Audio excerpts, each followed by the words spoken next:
have a question for you all. Is it possible for a year in gaming to be too good?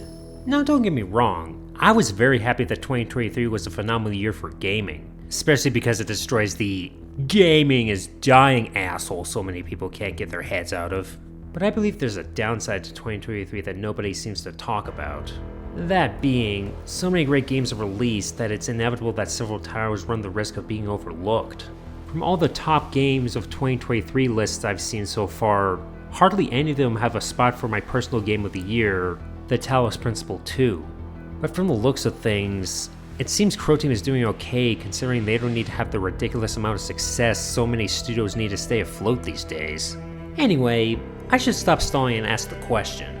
Does the Talos Principle 2 uphold my sentiment of video game sequels outshining the rough draft of a predecessor?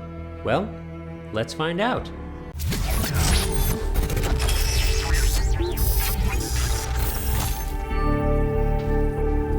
Ah, you're awake. Welcome to the world of the living. Set 1,000 years after the events of the first game, you awaken as a new humanoid robot named 1K, as you are the 1,000th new resident of New Jerusalem, a city of other robots named New Humans. It turns out the protagonist of the first game, now named Athena, escaped from the Elohim simulation and moved on to found the new city to start human civilization all over again, as the original humans died out due to a virus that emerged from the melting permafrost. As you join your fellow residents in celebrating your birthday and the milestone for the city, a mysterious entity calling himself Prometheus arrives to give a message to the residents to find the truth at an island outside the city before being cut short by someone else named Pandora. Shortly afterwards, you and a team of new humans form an expedition to travel to the island. When you arrive, you find a megastructure along with several towers surrounded by puzzles waiting to be solved. With your wits about you, it's up to you to solve the puzzles to unlock the megastructure and learn its secrets, as well as the truth behind Athena's motivations and her founding of New Jerusalem. As you can see, the production value of the Talos Principle 2 is a major upgrade from the first game. Instead of having the bulk of the story be hidden in documents, audio logs, and text chats with only a pair of voice actors to guide you along, the Talos Principle 2 has a whole cast of characters to converse with. The bulk of the conversations you will have will be with your fellow new humans. Each new human has a distinct personality and gives their personal input about the new philosophical questions the game asks this time around. What questions are those exactly? Well, if the first game asked the big questions about what it means to be human, then the Talos Principle 2 asks the big questions about what humanity should do if it was given a fresh new start. Should humanity stay confined in a single settlement to not repeat the overconsumption that destroyed the planet and themselves in the past? Should we keep expanding beyond our confines to explore more of the world and beyond? Is technology itself to blame for humanity's downfall, or just how we used it? Or is it just in our nature to keep improving ourselves, even if we have all that we need? Once again, to not spoil anything, you'll have to play the game and engage in the discussions yourself. And these conversations will be important because they'll affect a part of the ending. So as far as the story is concerned, I'd say it's better than the first game because it's more digestible thanks to the new cast of characters to talk to. So with that said, how much has the gameplay improved to warrant a new title nearly a decade after the first game was released?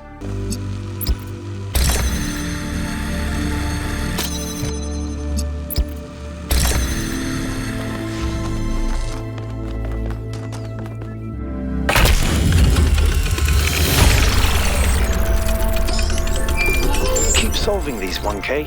Let's see where it leads.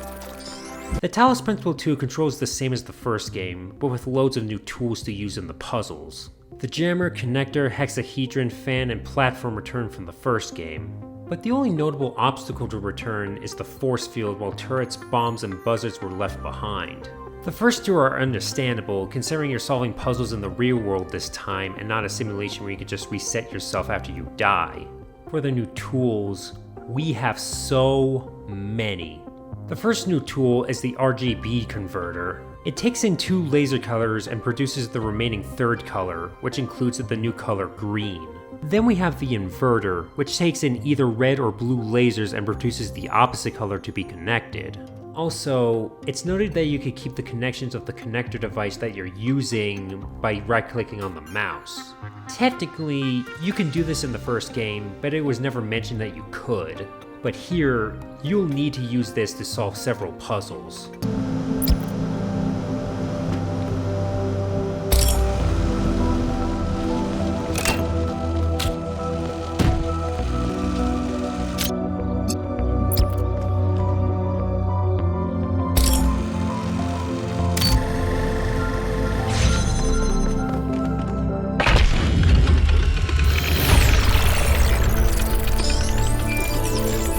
The next tool is the clone, which is most certainly the replacement for playback. Instead of recording your movements to clone yourself and the objects in a set time frame, you could just freely switch between bodies at will. And if I'm going to be honest, this is much more preferable because I, and many other players I imagine, dreaded doing the playback puzzles in the first game. Then there's the closest thing Crotein can legally get to having something resembling a portal gun. Here we go. Have you heard of portals? What about copyright infringement? Instead of using it freely to create portals on mostly any wall, the drill instead is deployable and creates a hole through a specific wall for beams to pass through, and even have yourself put objects through to be picked up on the other side. Next is the accumulator, which when it takes in a color beam, will become a portable generator for that color to connect to receivers and other connector devices. Then there's the swapper, which requires you to swap the tool you're carrying with the one that's placed on it. The part that makes it challenging is that it cannot be empty, so that means you need to have a tool you don't need handy to switch it with the tool you do need. Next is the teleporter, which you activate to teleport yourself to its location, even being able to pass through exclusion fields. You can even pick it up and move it around to set yourself up to teleport to different locations after doing another part of the puzzle from somewhere else. This next thing isn't directly a tool, but it's a feature that's the result of retiring the 2-decade-old Sirius engine in exchange for the Unreal engine. In certain areas, you come across gravity surfaces that allow you to walk on the walls and ceiling that have the surfaces now that the Sirius engine's gravity limitations have been left behind. The next tool goes in tandem with the gravity surfaces. Grav shifters create a gravity well that pulls the player and tools to the surface the shifter is pointing at. Another feature of the puzzles is rotating platforms that either rotate from switches or receivers. The next tool is what can be seen as a replacement for the buzzer, the rail drone. You can place an object on top of it and it will move along a predetermined path when the correct colored beam is connected to it from the side. And lastly is the activator, which when the correct color is connected, will create a field that activates any device within its radius, including force fields, rail drones, and even other activators. As a result of all these new tools and features, the puzzles are much more diverse and makes me hope for a future DLC or even a level editor to be added in the future to see what can be created with all these new toys. Instead of going out to hubs to collect sigils to use for Tetris puzzles, you instead travel to tower locations to solve the puzzles in the area to power up the laser in the tower. When you make your way to the tower, you'll play a new Tetris puzzle where you create a bridge with the pieces instead of filling a square. Once you make it inside, you'll have a philosophical discussion with someone called the Sphinx before the tower is activated. You then proceed to the next two areas to do the same thing twice to open the side of the megastructure in which you solve another series of puzzles to activate that part of the megastructure. Then repeat this process 3 more times for each side of the megastructure. While you're moving around the tower areas, you'll come across several secrets that you can find via the compass on the top of your screen. These secrets include 2 lost puzzles, which also counts towards the 8 minimum puzzles needed to enter the tower, text documents, audio logs, and lost labs that provide extra documents and occasional story beats. There's also Prometheus sparks hidden within the areas. When you collect them, you can use the spark to bypass a puzzle you're having trouble with and have it count towards activating the tower. Though considering we live in an age of instant access to guides, it's not particularly necessary to use any of these. And like the first game, there's also stars to collect within these areas. These stars are tied to monuments, in which each area contains 2. To collect the stars, you'll have to do a specific task. The easiest stars come from Prometheus monuments, which you find a fragment somewhere in the level and pursue it all the way back to the monument. But for Pandora and Sphinx monuments, you will once again need to think outside the box.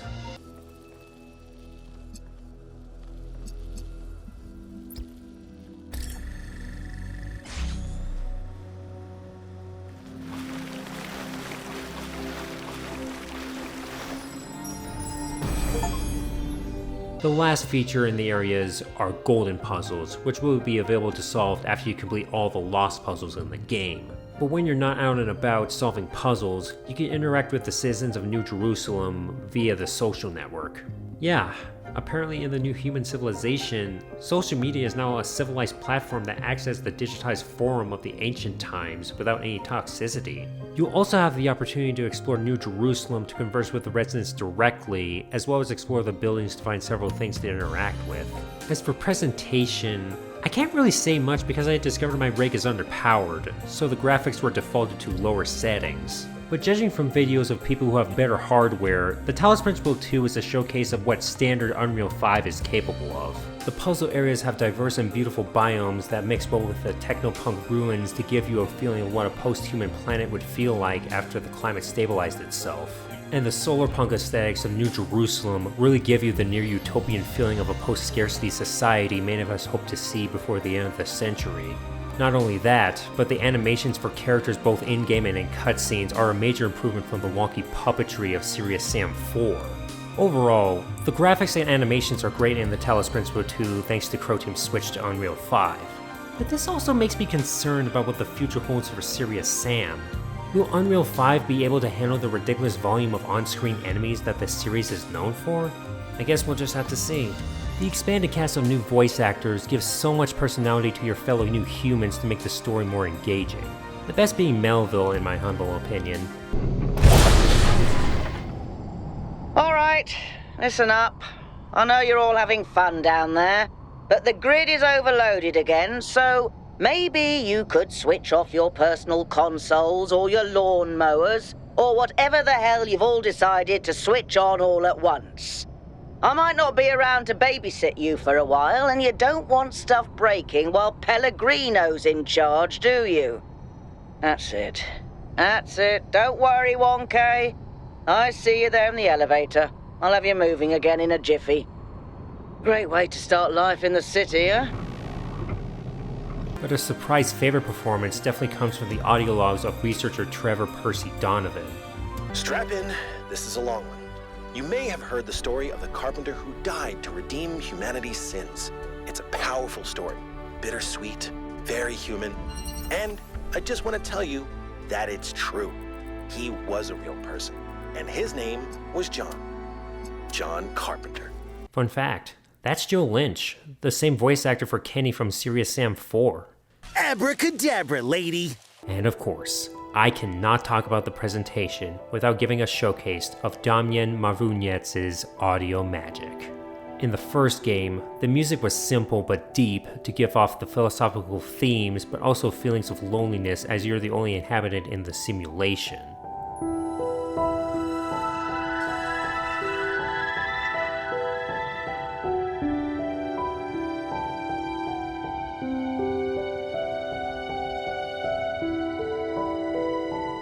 But here, the music feels broader to emphasize the scale of the new world the new humans inhabit, while adding electronic sounds to emphasize the techno-solarpunk vibes of a new civilization.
So, after everything we've covered, is the Talos Principle 2 an improvement over the first game?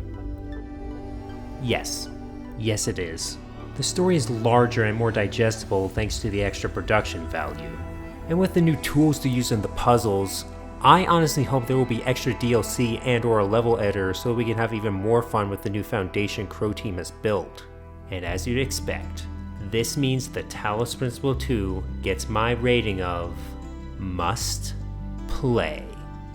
Now it's time to patiently wait to see if Sam can make an unreal return. Until then, thanks for watching, and don't forget to like, comment, share, and subscribe. See you next time.